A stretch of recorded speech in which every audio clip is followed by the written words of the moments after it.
Hello everyone, welcome back in biology class. Today is the 3rd of December. In this video I am relating our class 10th. Subject is biology and the topic is environment.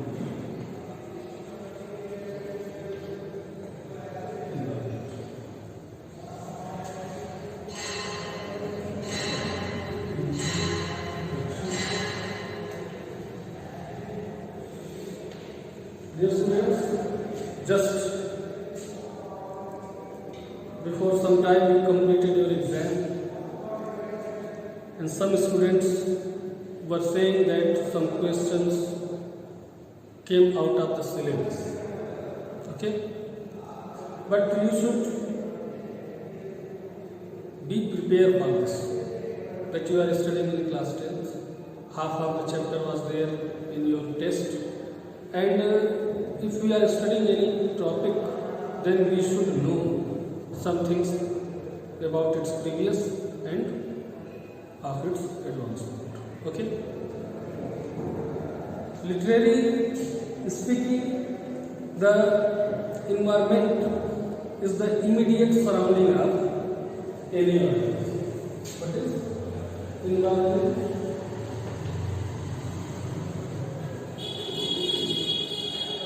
Immediate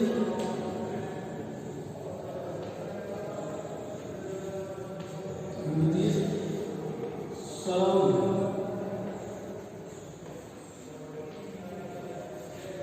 of an organism.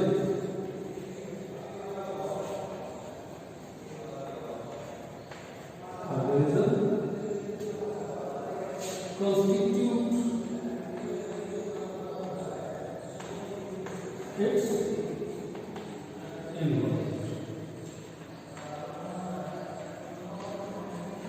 It means whatever the things are in the surrounding of an organism is the environment of the organism. There are different types of things in the surrounding, like the living components,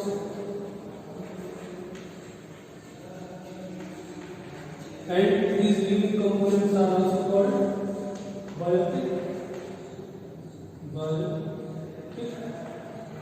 components, and non-living. That means abiotic component.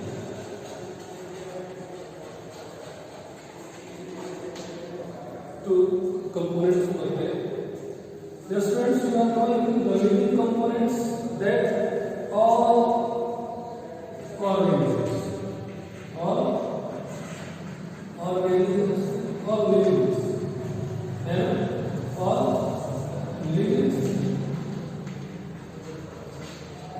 they can be plants, animals, microbes, whatever the living organisms are present, they are come under the living. Non-living components are the physical factors. Non-living components are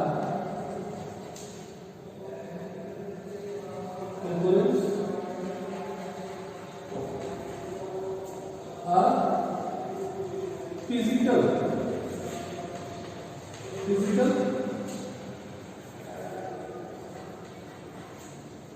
factors.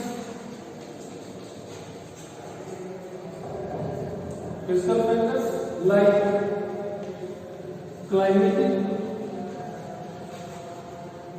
factors,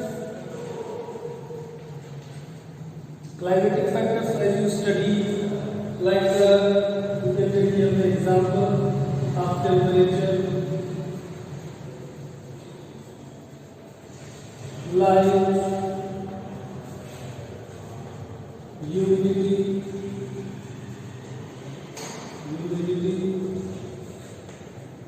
precipitation,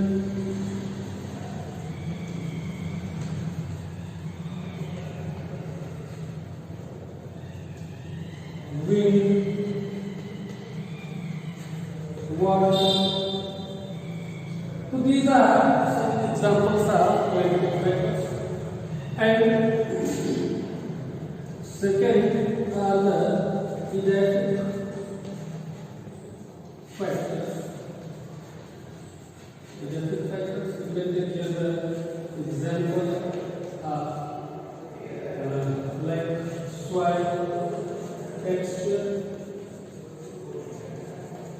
substrate,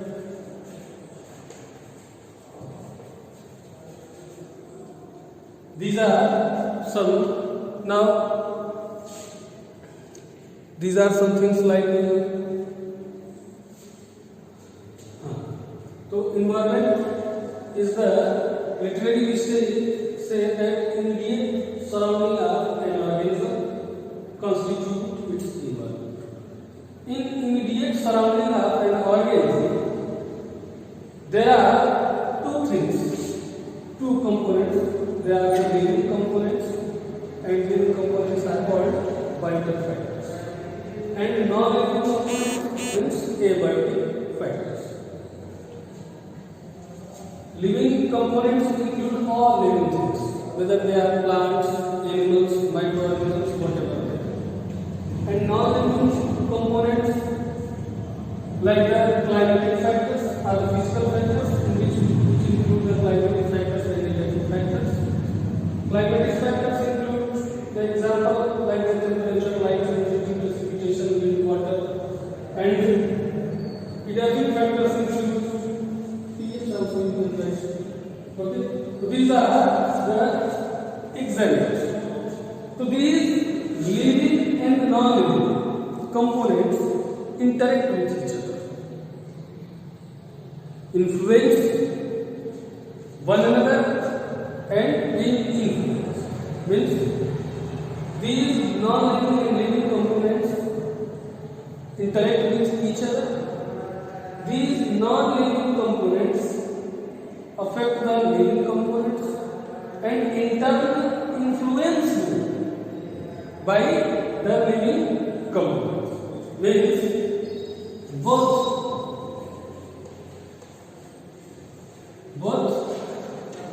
living means biotic and non-living components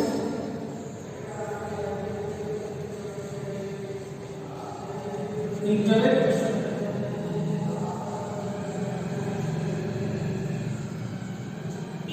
and affect each other.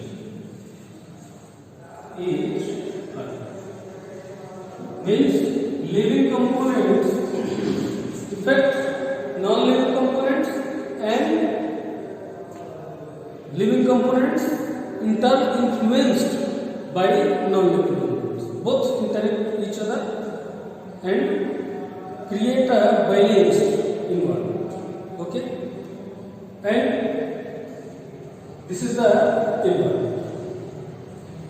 Human beings, because of being most intelligent creature on the earth, they utilize these components of the atmosphere for their food, shelter, clothing,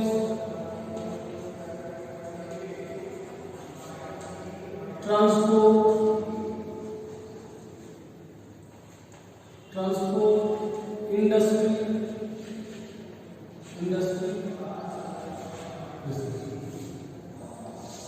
So human beings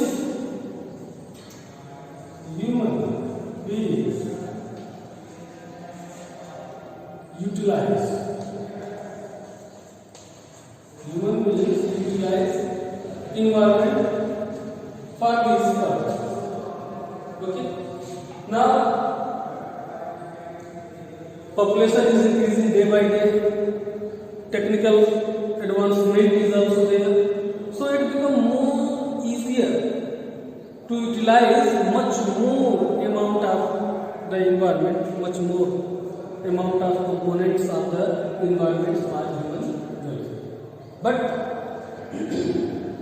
this create many problems also. As you studied in your previous class, different types of biogeochemical cycles, circulating minerals, and how these cycles are get influenced by the human activities. You studied these previously. Biogeochemical cycles like the carbon cycle, oxygen cycle, nitrogen cycle, and mineral circulation of minerals is also there.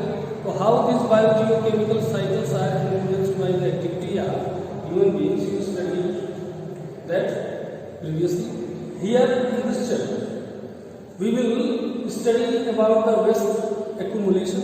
Waste accumulation may be the biodegradable waste, or we have to study in this chapter waste accumulation. That means both types, what are biodegradable and non-biodegradable.